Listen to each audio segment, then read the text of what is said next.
episode is sponsored by the Paredes Family Trust and the Mexican American Civil Rights Institute. We thank you for your support. Hello everyone, I'm Dave Gutierrez, historian, writer, and the author of the book, Patriots from the Barrio. And really welcome back, everyone, to our podcast. This is the first episode that'll air since I suffered a heart attack back in July of 2025. So it's been a long road to get Kid back here. I'm glad to be back here for sure. And I want to thank all our sponsors and our audience for the patience and the continued support that poured out over these last few months. Thank you very much. And with that, let's get back to work and telling the stories that history left behind.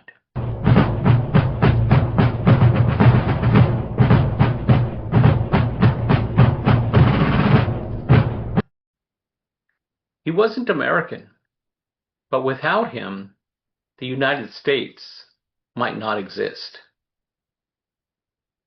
When we think of the American Revolution, we obviously think of George Washington, Thomas Jefferson, and maybe Samuel Adams.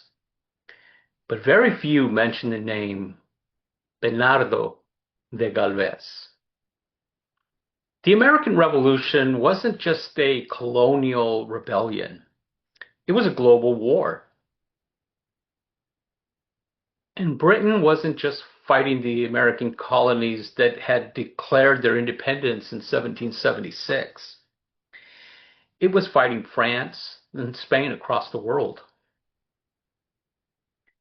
Right in the middle of this global fight in New Orleans was a young Spanish officer named Bernardo de Galvez.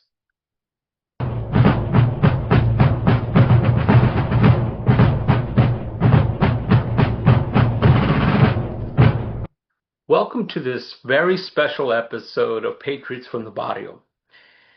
As the United States gets ready to celebrate the 250th anniversary of the founding of our nation, we are telling the story of a Latino leader who changed the outcome of the American Revolution and why many have never heard his name.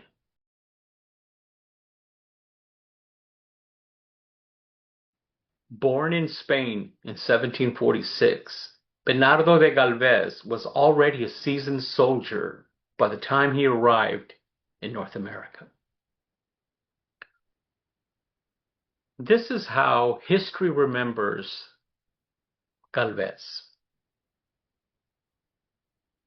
A Spanish officer, a governor, a man of rank and authority, but he was not just a figure in a painting. He was a man of action.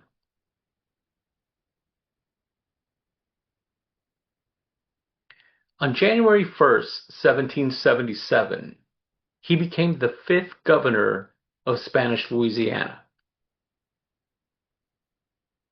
A massive territory controlling the Mississippi River, connecting the Gulf Coast. That position would make him one of the most strategically important figures in the American Revolution. Even before Spain entered the war, Galvez was already acting. In 1777, a message reached New Orleans from the American frontier, asking for help with supplies, ammunition, and support. The revolution was looking for a lifeline. Galvez responded carefully in the letter. He would write that he would help, but it had to remain hidden. Spain was not officially at war with Britain, and it must appear that he knew nothing about it. So Galvez was looking really for plausible deniability. Oliver Pollock was an American wealthy merchant from Pennsylvania who was living in New Orleans. He was already working with the previous Louisiana governor in bringing in much needed supplies to General George Rogers. Pollock was the official representative of the colonial army in New Orleans. From New Orleans, supplies began to move: gunpowder, muskets, medicine, clothing. They were all loaded onto boats up the Mississippi River and into the Ohio Valley to American forces struggling to survive. Covertly, strategically, and effectively, Galvez didn't just support the revolution, he was sustaining it. But at the same time, the British were in a position to do something very dangerous. If they had been in control of the entire Gulf Coast and the Mississippi River, they could move troops into the interior, push towards the colonies from the west. The revolution could easily be surrounded. In June of 1779, everything changed. Spain declared war on Britain. Until that moment, Galvez had been holding back, bound by the decisions of the crown. But now, with his hands untied, Galvez didn't hesitate. He went on the offensive. The soldiers that were marching under Galvez were unlike any traditional European army. The Louisiana Fixed Infantry Regiment, El Regimiento de Infantería Fijo de Louisiana, was unlike a traditional European army. It was composed of Spanish regulars, militia, free black troops from Cuba, native allies, Puerto Ricans, and frontier fighters from across the territory. Among those frontier fighters were men from Mexico, known as soldados de cuera, the so-called soldiers of the skin, for the heavy, multi-layered deerskin they wore to protect themselves from arrows in frontier warfare. Under Galvez's leadership, they were brought together into a unified force, capable of operating in the Gulf harsh terrain.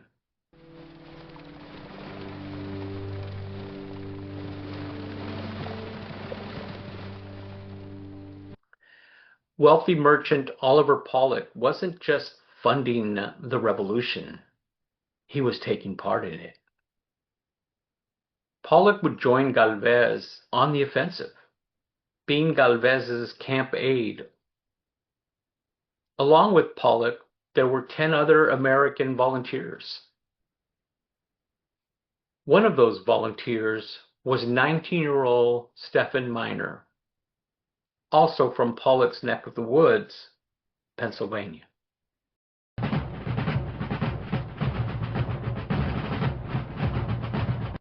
Galvez struck first at Fort Bute.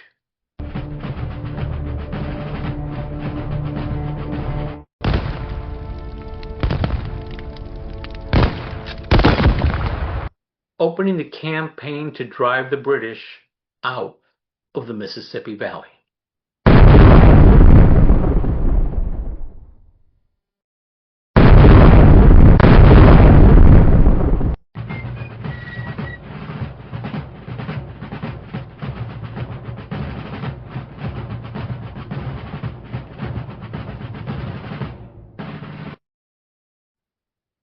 Fort Bute was just the beginning.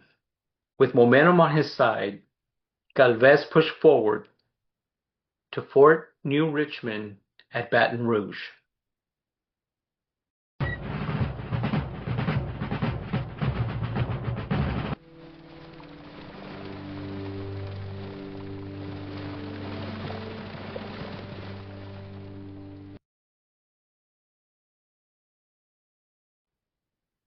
Baton Rouge would be different. This was no outpost. In September of 1779, Fort New Richmond at Baton Rouge was commanded by Lieutenant Colonel Alexander Dixon. Under his command were nearly 400 British troops,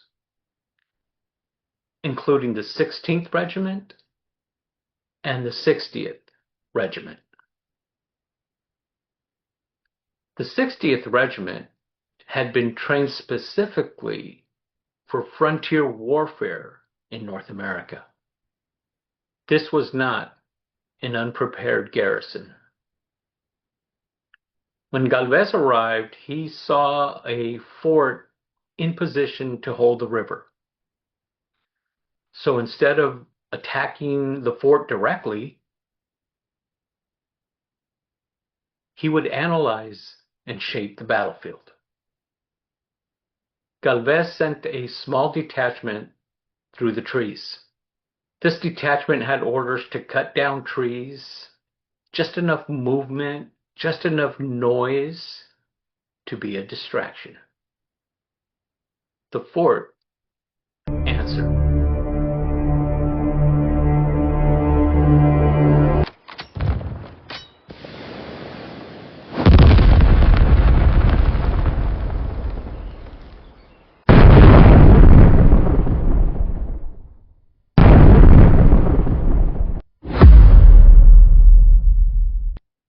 Heavy artillery would pour into the forest, exactly where Galvez wanted it. While the defenders focused there, the real work began. Protected by trenches, reinforced earthworks, Spanish guns were moved into position, close enough to matter.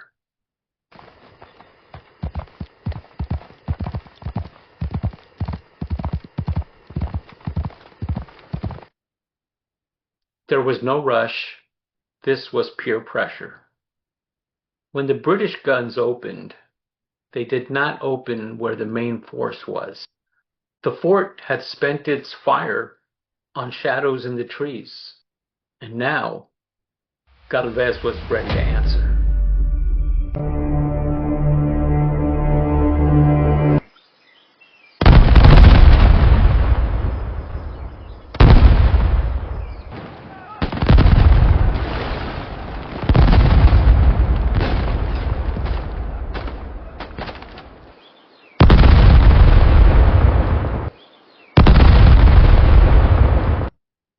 Shot by shot, the defenses were tested.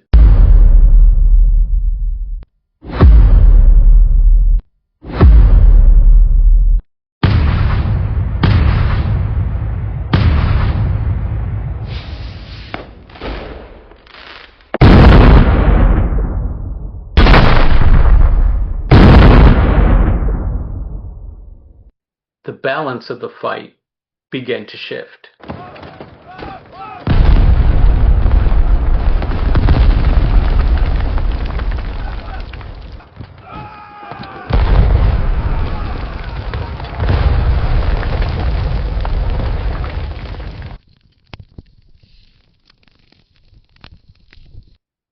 Once the guns were moved into place, the fire did not stop. The pressure continued for 3 straight hours.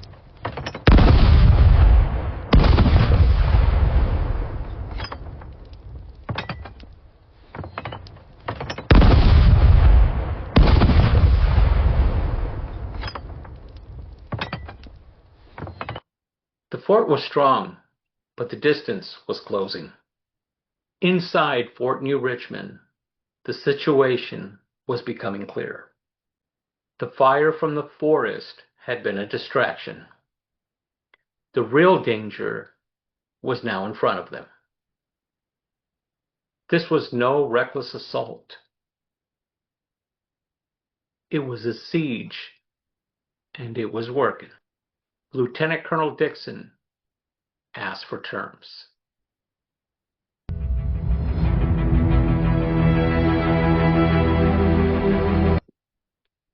Galvez insisted on certain terms. Dixon would agree to the surrender,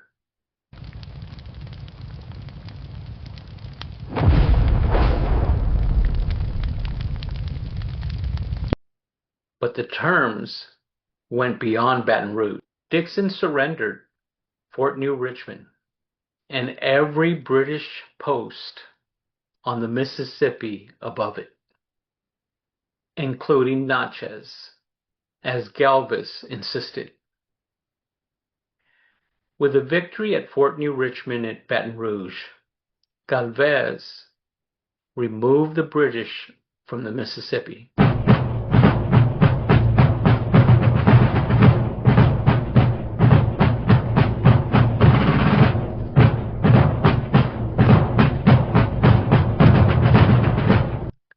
Galvez sent José de la Villebois and Oliver Pollock to secure Fort Panmure at Natchez. Pollock had assisted Galvez in negotiating the surrender at Fort New Richmond. De la Villebois was a Frenchman serving in Galvez's Spanish army. He was a Spanish diplomat to the Choctaw and Chickasaw tribes. That surrender would reshape the frontier, and it would open new roles for men who had proven themselves on the campaign. Galvez returned to New Orleans with great fanfare. When Galvez was en route to Baton Rouge, an American colonial captain named William Pickles had captured a British ship named the HMS West Florida. Under the direction of Oliver Pollock, Pickles turned the trophy ship over to Galvez. As a reward for the Spanish aid, it was refitted from a sloop into a square-rigged brig and renamed the Galvez town. While British power was collapsing on the Mississippi, elsewhere the war was far from decided. To the north, George Washington was holding his army together at West Point, facing British forces still entrenched in New York. And in the south, American and French forces were preparing for an assault to retake Savannah, Georgia. It would end in failure. The revolution was still very much in doubt. And now we can see why even Thomas Jefferson was concerned. At the time, Thomas Jefferson was the governor of Virginia, and he was concerned enough to reach out beyond the colonies and ask Bernardo de Galvez for help. In a letter to the Spanish governor of Louisiana, Jefferson wrote, "Encompassed as we are with difficulties, we take the liberty of soliciting you to advance for us a sum of money." Jefferson wasn't asking for favors, he was asking for over $65,000. In today's terms, that is several millions of dollars. Let's think about that. Even as Galvez was winning in the South, the American Revolution was still in doubt. The war was far from over, and Jefferson was concerned. After his success in the Mississippi Valley, King Carlos III promoted Galvez to the rank of Brigadier General. He now commanded the Spanish military in Louisiana and the entire Gulf Coast. By going on the offensive in Louisiana, Galvez basically eliminated a British threat to invade New Orleans.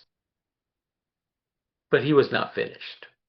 To the east, the British still held Mobile. From there, they controlled access to the Gulf and the waterways that led to the interior. It was a position of real strategic importance. Galvez sent word to Havana that he would need more men to carry out the king's objectives. In late January of 1780, Galvez left New Orleans with a small fleet and roughly 750 men. Within weeks, they were in trouble, not by the British, but by the Gulf itself. A violent storm scattered the fleet and drove ships into the sandbars at the entrance of Mobile Bay. One of the ships, the Volante, was lost. What could be salvaged from the ship was taken. The expedition regrouped. Galvez now faced a choice. Push directly into Mobile would mean exposing his ships and his army into a heavily fortified position. Instead, he changed the approach. He turned west and moved towards El Rio del Perro, Dog River. From there, his men would move inland, dragging artillery supplies nearly 10 miles across difficult ground, a task they had already endured during the Louisiana campaign. On February 20th, as his forces began moving into position,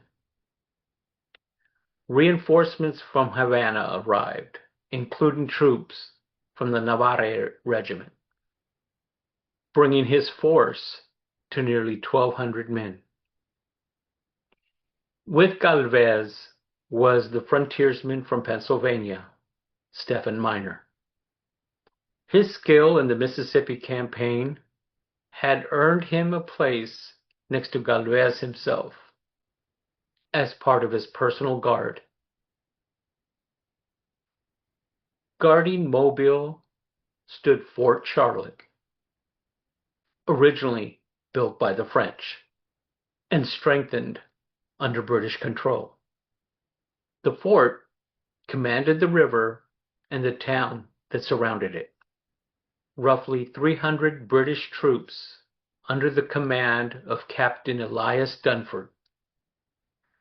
Dunford, a trained engineer, had prepared the British defenses well. After landing near El Rio de Perro, Galvez moved his troops inland towards Mobile.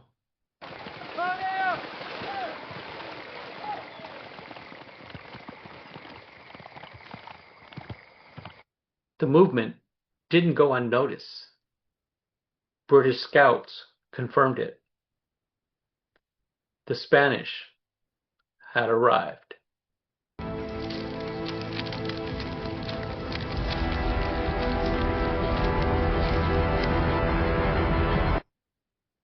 Inside Fort Charlotte, Captain Elias Dunford prepared for what was coming. With barely 300 men, he sent word to Pensacola, asking for reinforcements. Galvez was calm and calculated. He began to shape the battlefield. To the west and northwest of the fort, they began to dig in, cutting zigzag trenches, layer by layer. From inside the fort, Dunford could see the danger. If the Spanish advanced into town, they would have cover. Dunford ordered the town of Mobile to be burned.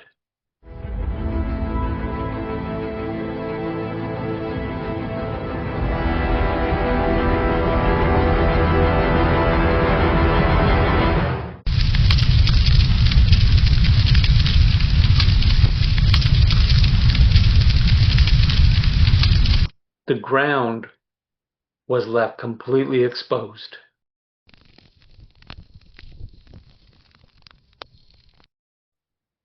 Before he gave any type of order to open up his guns, Galvez offered the terms. Dunford politely refused. He was bound by duty to his king to defend the fort. Still, the two men continued with this dialogue, with messages passed back and forth. Along with the messages, wine and cigars were exchanged. At one point, Galvez sent a note lecturing Dunford about the burning of the town. Dunford replied if the Spanish wanted to avoid the open ground, they could simply attack from the exposed side of the fort. Time was becoming a real factor. On March 5th, more than 500 British troops left Pensacola, marching overland to reinforce Mobile. Weather, swamps, mudslides slowed them down. Dunford was holding the fort, waiting for help that had not yet arrived. On March 12th at 10 a.m., Galvez gave the order.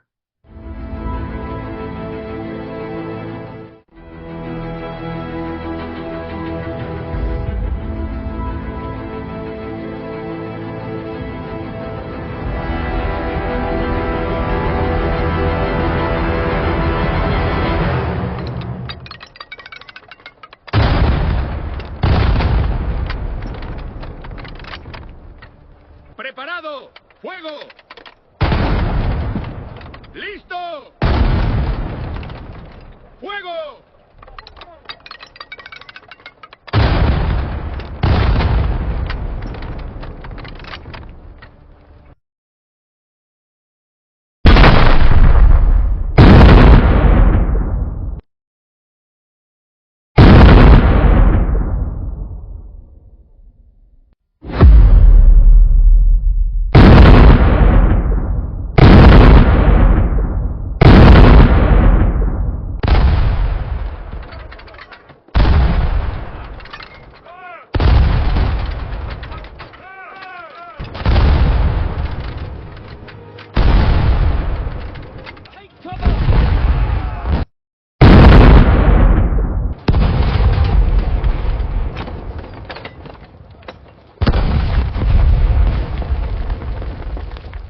Cannons, mortars, a relentless bombardment.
By the following day, on March 13, the walls began to give away. 2 breaches opened in the defenses.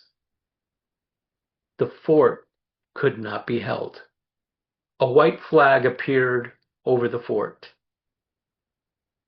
Negotiations began, and Dunford surrendered.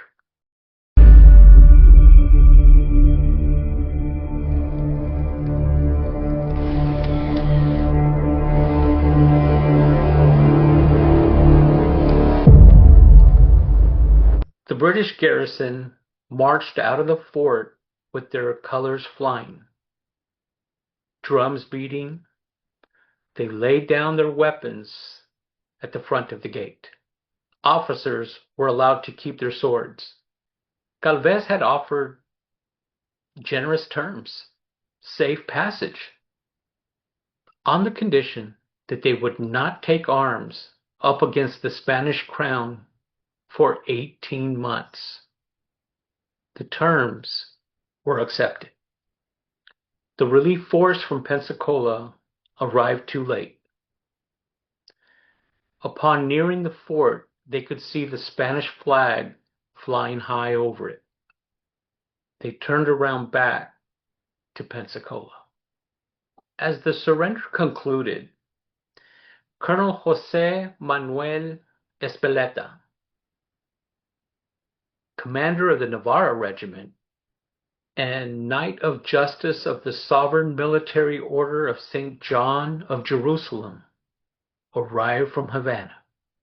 Galvez placed him in command of the newly named Fort Carlota. Colonel José Manuel Espeleta was made governor of Mobile and immediately set to work, repairing the damage of the fort and securing its defenses. On the eastern bank of the river, at a place they would call La Aldea, the village, he established a forward defensive position. Mobile was now in Spanish hands, but now it had to be held. Now, British control along the Gulf Coast had been diminished. Ever aggressive, though, and always looking ahead, Galvez turned his attention east to the British stronghold of Pensacola. Recognizing his success, King Carlos III elevated Bernardo de Galvez to the rank of Major General. By August of 1780, Major General Galvez arrived in Havana. He was seeking ships, men, supplies, support for his final operation at Pensacola. But in Havana, the decision was not his alone. A council of generals and naval commanders had a lot to say about what was going to happen. And they were weighing all the risks. Pensacola was no minor objective. Its harbor narrowed and exposed, its defenses layered and elevated. Any fleet that would attempt to enter would do so under extreme fire. So for the commanders in Havana, the risks were clear. Losses at sea, the danger of grounding in shallow waters, the possibility of failure before the siege even begins. Havana hesitated. He argued not for caution, but to push forward. Delay meant time the British reinforcements, time for positioning strength, time for opportunity to vanish. After weeks of deliberation, the council relented to the newly appointed Major General. A fleet would be assembled. An army would be gathered. And in October of 1780, the expedition sailed from Havana. But it would not last. Within days, a massive hurricane struck the Gulf. The storm shattered the fleet. Ships scattered over open water, masts broken, men lost at wind and sea. Galvez survived. What remained limped back to Havana. And the setback was undeniable. The campaign, however, had not paused. At Mobile, the British moved to strike back. At the small position known as La Aldea, Colonel Jose Manuel Espeleta stood in their path. The British attacked the village. They probed the Spanish hold. With limited men, they repelled the assault and maintained control. Colonel Jose Manuel Espeleta held his position, a dependable officer trusted to hold the line. Back in Havana, Galvez understood that holding ground was not enough. To finish the mission, Galvez would need more men, more ships, and more resources. The cost? Real. And once again, Major General Galvez stood before the council. This time, however, the argument had changed. The danger was no longer theoretical. They had seen it with their own eyes. They had felt it, paid for it. To the commanders in Havana, the conclusion was simple. The expedition to Pensacola should be delayed, rebuilt, and postponed. But Galvez refused. The storm had not ended the campaign. It might have tested it. What others saw as failure, Galvez saw it as a moment to act. He argued for immediate renewal of his expedition. Delay would cost him the advantage. Delay would give British time to recover. Delay would risk everything that he had gained. In Havana this time, he was not alone in the fight. Francisco Saavedra was a special envoy to King Carlos III himself. And he was standing with Galvez. Together, they would turn influence into action. With the backing of the crown and the leverage of authority, they secured what was needed. Ships would be repaired, men would be gathered, supplies would be restored, the expedition would sail again. Galvez's reach had expanded far beyond the front lines. He was now a force who commanded policy, not just soldiers. This time, there would be no turning back. Pensacola would become the battle that would decide control of the Gulf.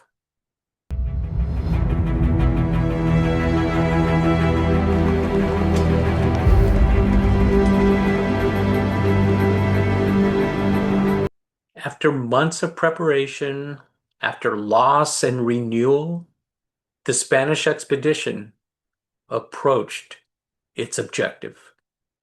Beyond the barrier of Punta de Sigüenza, or Santa Rosa as it was often called, lay the entrance to the bay, a narrow passage cutting between shifting sands and uncertain depths. Within it, the British held the ground. Pensacola, protected by geography as much as guns, the shoreline twisted inward, forming a harbor both accessible and hard to reach. And at the very center stood Fort George, the heart of British resistance in West Florida. From this position, they controlled the town, the harbor, and the approaches beyond. Any force seeking to take Pensacola would have to fight its way in, across open water, through narrow channels, and against a determined defense. Fort George was commanded by Major General John Campbell, a battle-hardened Scottish veteran of the 7-Year War. Deeply aware of his isolation, the 50-year-old Highlander possessed a stubborn resolve, determined to hold Britain's prize in West Florida. The real test was still waiting at the entrance. The fleet would have to enter before it could fight. Arriving, the fleet approached the entrance, slowly and carefully, holding position outside the pass. From the deck, the channel appeared narrow. The water shifted beneath them, sand and current working against every movement. They had reached the threshold. And then they saw it.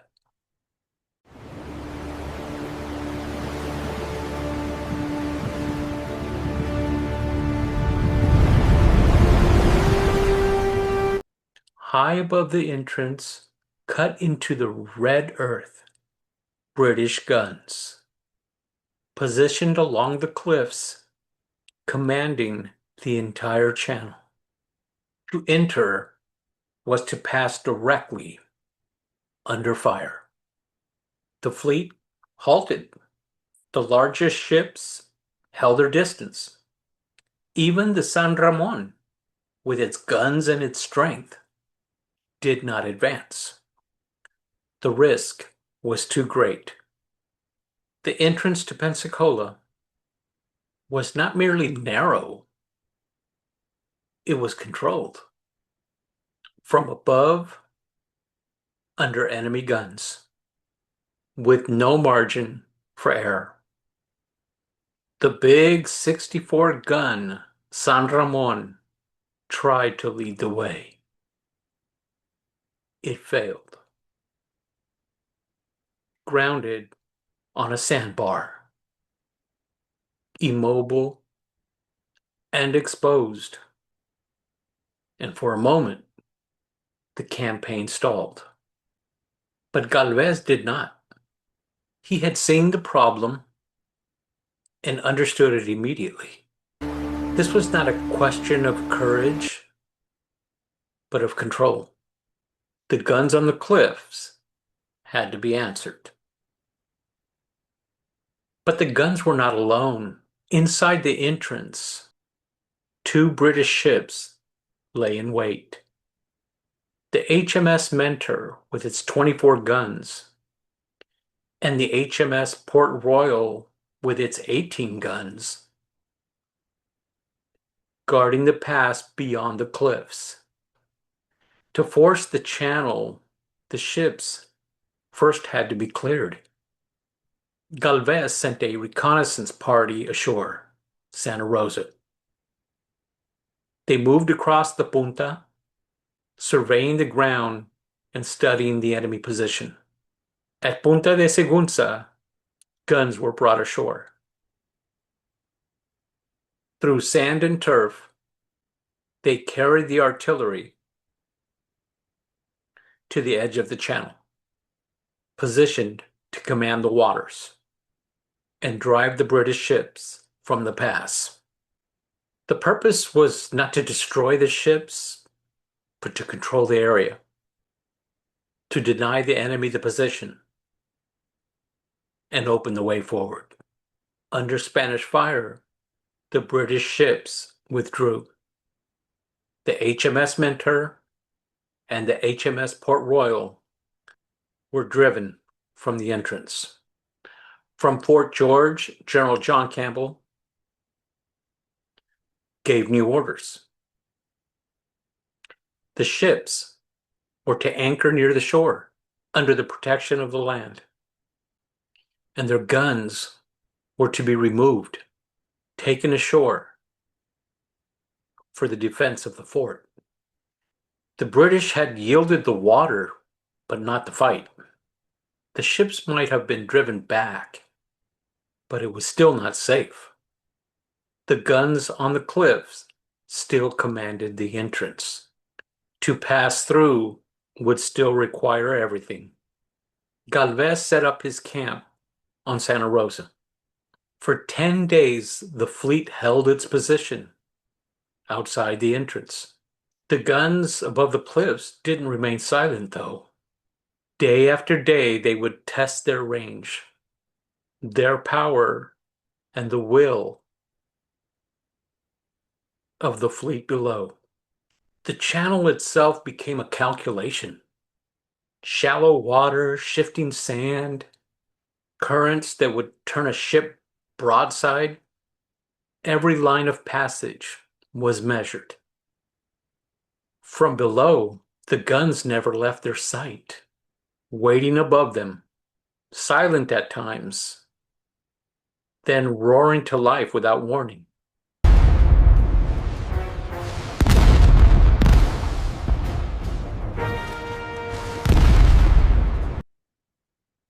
From the cliffs, the British believed the entrance belonged to them. It was theirs, and that nothing could pass without being broken apart beneath their fire. The 10-day delay was not without its conflict. The conflict between Galvez and the commander of the fleet, José Calvo de Irizoal. Tension grew as messages passed between them, carried by boat back and forth across the water. Galvez pressed for the moment. Irizoal refused. He held command of the Navy and outranked the young general at sea. Irizoal warned Galvez that any attempt to force the passage would be considered insubordination. But Galvez did not yield. In his final message, he made his position clear. As the governor of Louisiana, he would command his forces as he saw fit, and that he alone, yo solo, would lead the way. Galvez left Santa Rosa and boarded his ship, the Galveztown. He raised his personal standard, a signal to every ship in the Gulf that he was on board, that he would lead.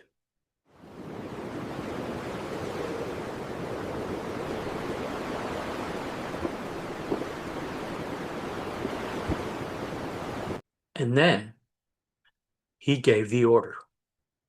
The Galveztown and 3 other vessels moved towards the entrance.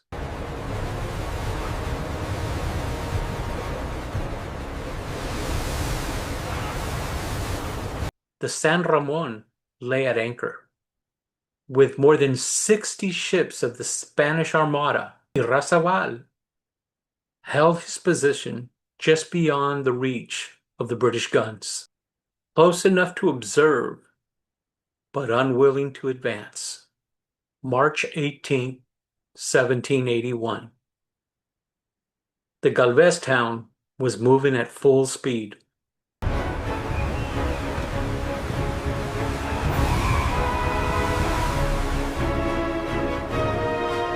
A sloop and 2 gunboats were trailing in her wake. Galvez had waited long enough. From the deck, he could see the mammoth San Ramon, silent, anchored, and watching. Beyond her, the narrow gap. And above it, the guns. Cannon fire was already falling, splashing across the water. This was not going to be easy, but there would be no turning back. The Galveztown surged forward, cutting past the San Ramon and into the channel. From the red cliffs, British guns roared to life.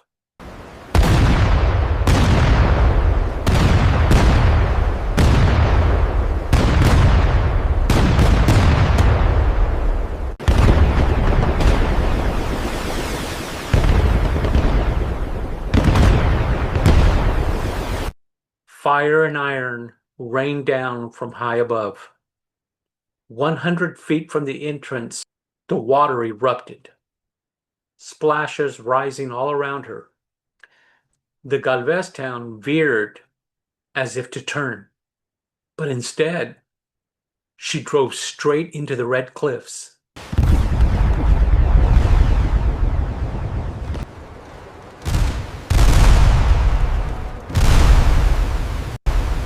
At the last moment, she cut hard to starboard, close, ever dangerously close, to the rock. Her hull nearly scraping the red cliffs. The ships behind her still holding in her wake. Galvez had seen it.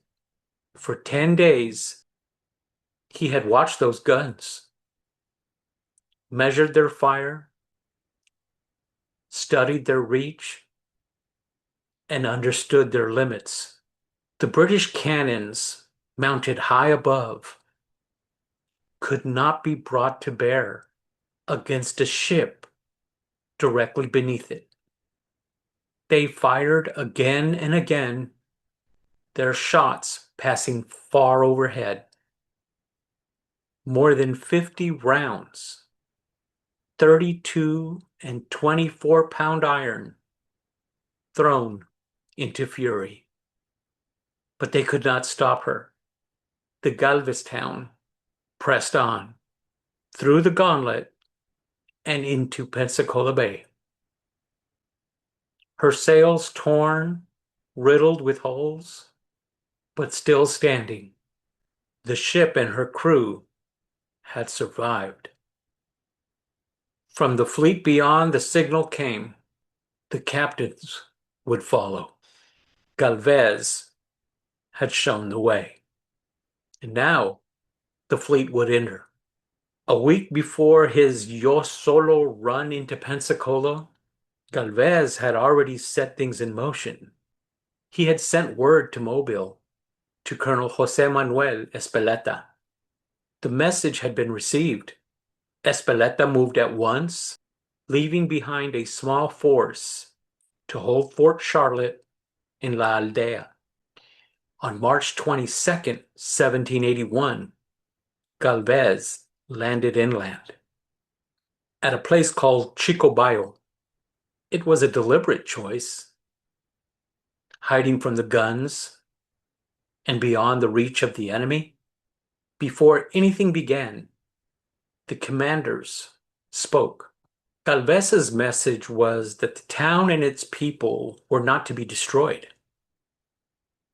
Campbell replied, rejecting the threat, but agreeing in principle. Messages continued to pass between the two. With one of those messages came a familiar face. Colonel Alexander Dixon, defeated at Baton Rouge, had returned to Pensacola under parole. Serving as Campbell's intermediary, the messages continued back and forth. As Galvez and his men established a temporary camp, the ground ahead remained unknown. The next step was not movement, but understanding, and scouts moved out. As the scouts were moving out, another force arrived from Mobile and José Manuel de Espeleta. He was not alone. He brought more than 900 men with him to the fight. The next day, from New Orleans, nearly 1,600 more entered Pensacola Bay. It was no accident. Colonel Espeleta had flawlessly executed Galvez's plan. In total, Espeleta brought 2,500 men to the fight. While the army grew stronger, the way forward was still uncertain. Scouts pushed ahead through narrow water and dense woodland, searching for a path. They returned with good news. They had found it, a place to establish a base, a ground from which the siege can begin. From the base camp, a path was cleared to where the real work would begin. Man by man, yard by yard, shift by shift, rotating through the line, nonstop, they moved earth. It came in the dark at night. Native warriors, allied with the British, moved through the woods. They struck without warning in sudden attacks against pickets, patrols, and working parties. Then they disappeared back into the forest. For men in the trenches, there was no rest. The threat was constant and up close. There were those who adapted to these tactics. One in particular was Stephen Miner. With a long Pennsylvania rifle, he would watch the woods and waited. He didn't chase them. He chose his moment.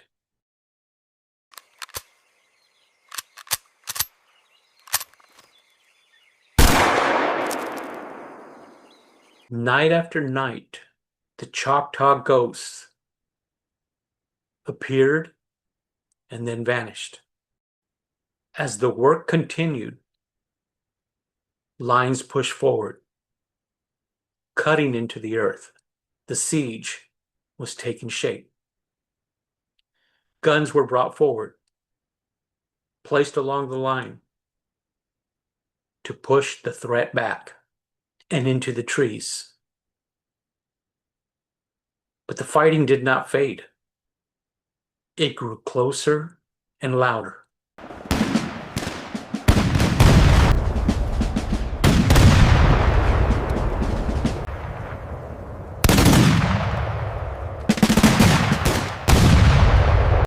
Galvez was growing impatient. He wanted to see it for himself.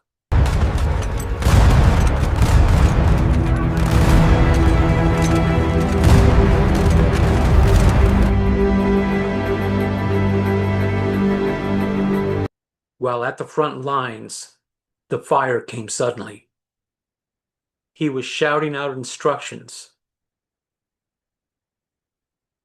and was struck. Galvez would not go to the aid station until he placed the command in the hands of another, Colonel Jose Manuel Espeleta. The siege now took a different turn. On April 19th, more than 4,000 reinforcements arrived from Cuba. 2 days later, came something else. Don Francisco Saavedra. He brought more than troops. He brought the means to sustain the war. May 8th, 1781.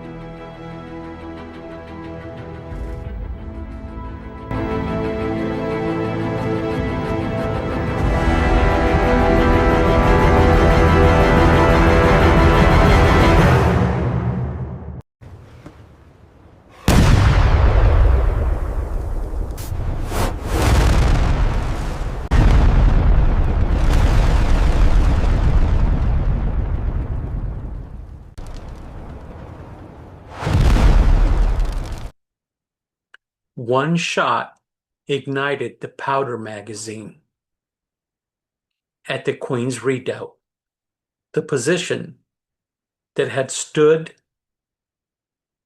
as British power in the Gulf was broken.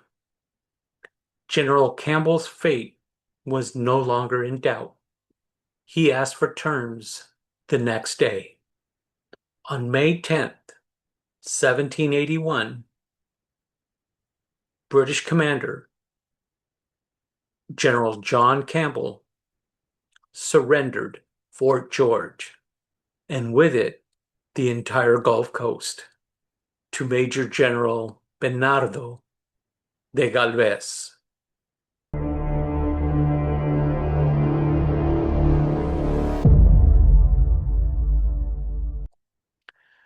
During the siege, Galvez had commanded over 7,000 troops.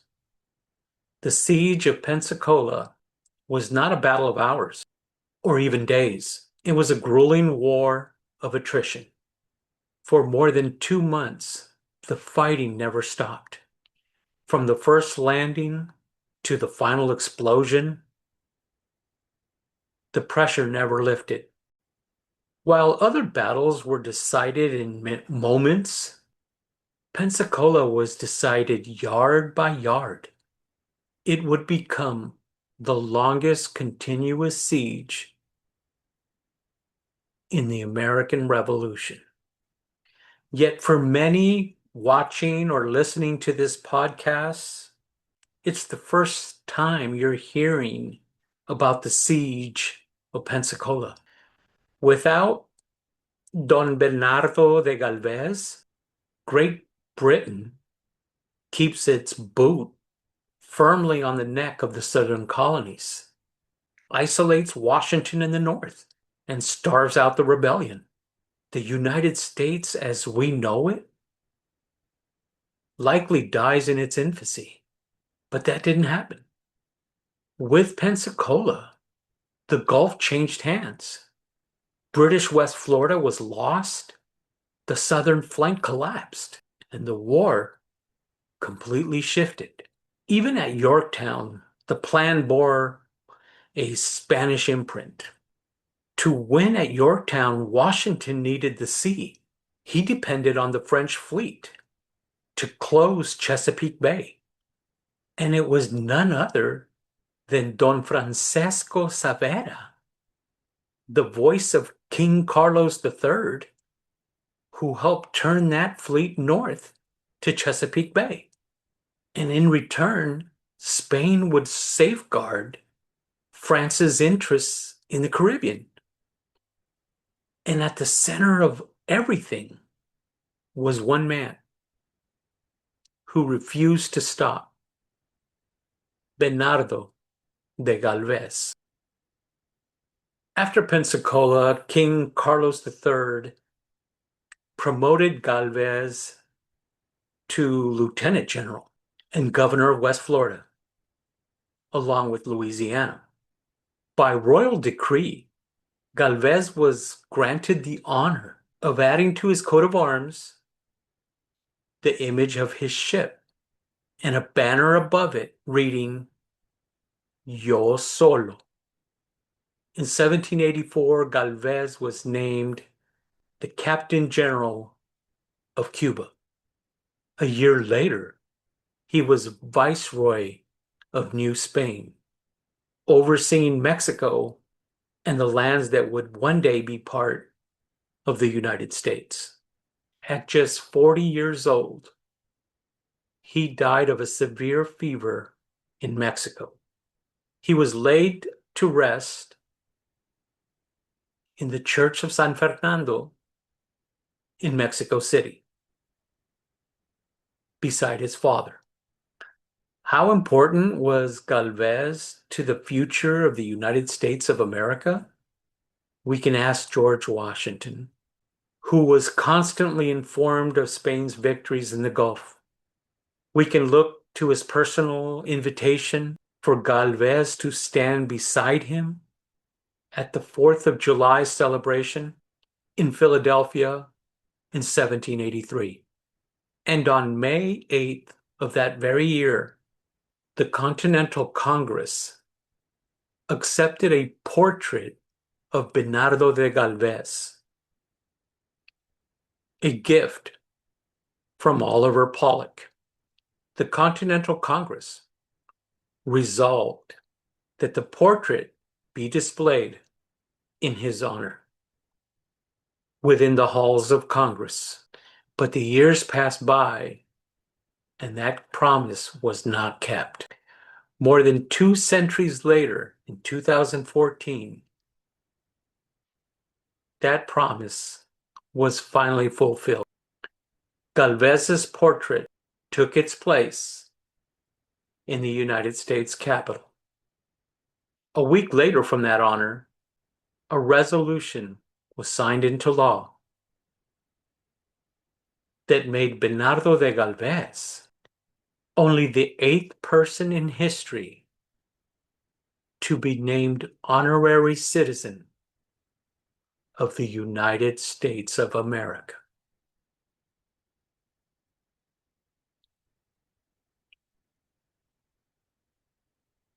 When Oliver Pollitt presented the portrait, he did so in the assembly room of the Pennsylvania State House. We know that room today as Independence Hall, the very room where the Declaration of Independence was signed, the same room where a nation was declared.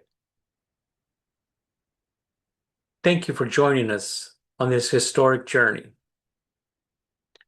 This has been Patriots from the Barrio, where we bring to light the stories that have remained in the shadows of history.